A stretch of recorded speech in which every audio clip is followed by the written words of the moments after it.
we're here today as workers for a free Palestine to demand, the liberation of Palestine and the end of the utilization of British workers for war crimes in Israel.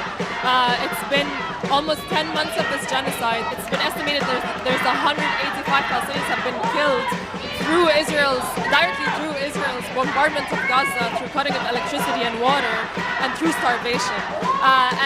We're here to highlight British complicity in this genocide, whether through the selling of weapons to Israel, including spare parts for F-35 jets, or through the transfer of US aid to Israel through British bases in Cyprus, or even Britain bombing Yemen at the behest of the US and Israel.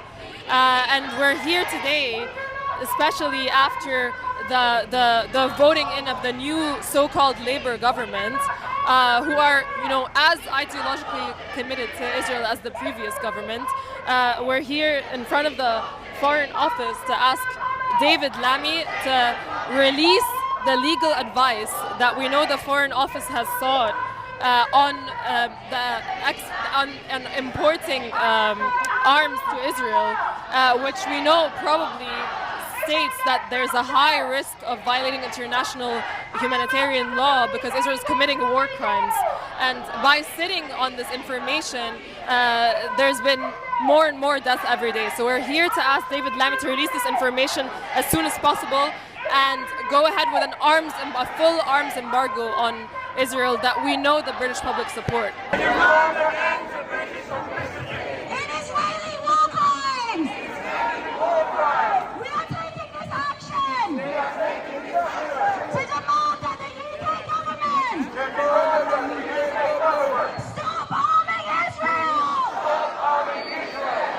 We are protesting the continuing arming of Israel, which is a genocidal state which the UK is continuing to arm in breach of international law. People within the civil service need also to act from within to stop these arms contracts.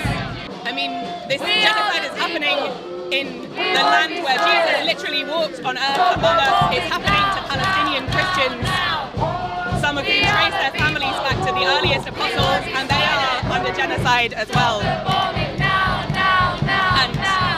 it's part of our ministry to be in solidarity. Jesus came in solidarity with the people who suffer in this world and calls us to act and follow him. So that's what I'm here for. I feel sad, I feel angry, I feel heartbroken that this is still going on.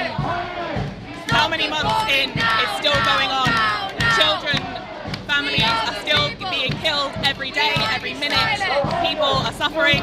There is polio in Gaza. It's insane. This madness has to stop.